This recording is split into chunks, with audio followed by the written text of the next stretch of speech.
Assalamualaikum warahmatullahi wabarakatuh. Salam sejahtera bagi kita semua ya anak-anak. Sebelum memulai pelajaran pada materi kali ini, marilah kita berdoa menurut agama dan kepercayaan masing-masing. Berdoa dipersilahkan.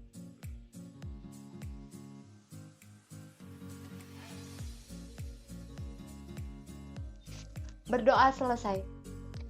Sebelumnya Ibu belum perkenalan ya.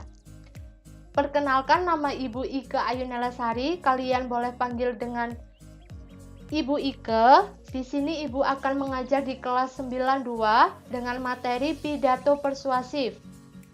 Pidato persuasif dibagi menjadi 5. Yang pertama, pengertian pidato persuasif. Yang kedua, struktur pidato persuasif. Yang ketiga, ciri kebahasaan pidato persuasif.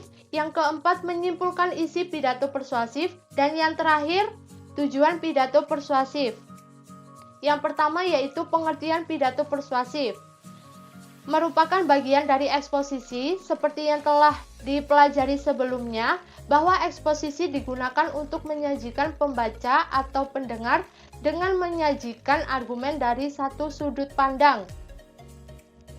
Yang kedua yaitu ada struktur isi pidato persuasif dibagi menjadi 3. Yang pertama yaitu pernyataan posisi, yang kedua ada tahap argumen, dan yang ketiga ada penguatan pernyataan posisi.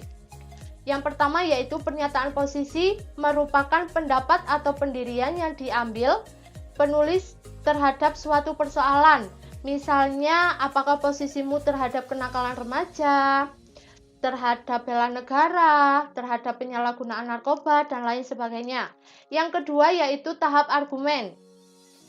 Argumen perlu dikembangkan dan didukung secara logis, dibuktikan dengan alasan, contoh-contoh, bukti pakar atau pendapat pakar, dan informasi statistik.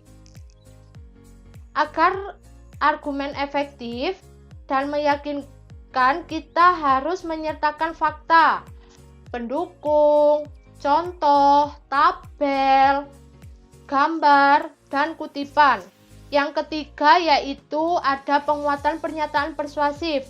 Di sini dibagi menjadi 3. Yang pertama, memperkuat pernyataan posisi dan menekankan pikiran utama dengan penggunaan suara berbeda, nada tinggi, terus mimik, terus bahasa tubuh dan gestur.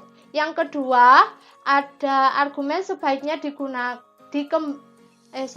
argumen sebaiknya dikembangkan secara logis dan didukung oleh bukti-bukti yang nyata, tidak hanya sekedar dengan emosi atau intuisi. Yang ketiga yaitu tabel, diagram, foto, gambar dapat digunakan dengan dampak hebat dalam eksposisi lisan dan tulisan. Penyajian dengan menggunakan tabel, diagram, foto, dan gambar dapat digunakan dengan dampak hebat dalam eksposisi lisan dan tulis. Penyajian dengan menggunakan PowerPoint sangat membantu. Yang selanjutnya ada ciri kebahasaan. Yang pertama ada nominalisasi atau pembendaan. Yang kedua ada bentuk pasif dan kata ganti orang.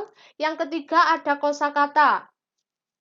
Nominalisasi merupakan ciri khas teks eksposisi. Pembendaan merupakan proses tata bahasa mengubah kata benda, kata kerja, dan kata sifat menjadi kata benda. Contoh, pemerintah memberlakukan undang-undang anti kekerasan. Yang kedua, pemberlakuan tersebut melegakan banyak pihak di negeri ini. Kalimat 1 dan kalimat 2 berhubungan yang dihubungkan oleh kata memberlakukan dan pemberlakuan. Yang kedua, ada bentuk pasif dan kata ganti orang. Teks eksposisi umumnya ditulis bukan dalam bentuk orang. Pertama, saya. Namun, lebih berbentuk istilah umum yang menggambarkan sebagai anggota masyarakat atau warga negara ataupun yang berwenang. Misal, ini harus dihentikan. Bentuk pasif dapat digunakan agar ungkapannya lebih formal dan kuat. Yang ketiga, ada kosakata. Kosakata yang digunakan sering berupa istilah teknis. Kosakata dapat menyertakan abstrak. Sementara itu, sinonim digunakan untuk menghindari pengulangan dan menjaga agar tetap membaca tulisan. Yang selanjutnya ada menyimpulkan pidato persuasif. Bagian pembukaan ada 3 unsur. Yang pertama yaitu salam pembuka, ucapan penghormatan, dan rasa syukur. Salam pembuka udah tahu ya pasti anak-anak, seperti contoh Assalamualaikum, salam sejahtera, selamat pagi. Ucapan penghormatan ini yang sering salah anak-anak ucapkan. Ucapan penghormatan itu diawali dengan jabatan yang paling tinggi, baru yang paling rendah, seperti kepala sekolah, kepala daerah, ataupun yang lain sebagainya. Yang ketiga yaitu rasa bersyukur. Yang kedua ada isi pidato. Isi pidato adalah bagian penting karena dalam isi ini mengandung inti dari sesuatu yang akan disampaikan dan dibicarakan. Pada bagian ini, sang orator akan menjelaskan secara detail dan juga mengenal apa yang disampaikan kepada pendengar. Isi materi secara sistematis berupa maksud, tujuan, sasaran, rencana, dan langkah-langkah. Yang ketiga ada bagian penutup yang dibagi menjadi 3 unsur seperti pembukaan sebelumnya.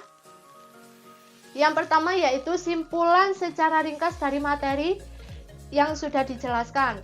Yang kedua, permintaan maaf jika ada salah kata ataupun kata yang menyinggung pembaca.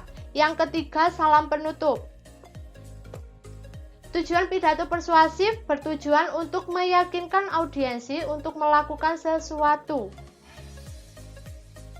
Dan ini Ibu berikan salah satu contoh. Kalian bisa melihat di link YouTube yang sudah Ibu tulis di PowerPoint ya. Silahkan untuk dilihat. Mungkin cukup sekian materi yang bisa Ibu berikan. Kurang lebihnya Ibu mohon maaf. Untuk anak-anak tetap jaga jarak, patuhi protokol kesehatan yang telah ditetapkan. Jangan lupa pakai masker. Terima kasih dan wassalamualaikum warahmatullahi wabarakatuh.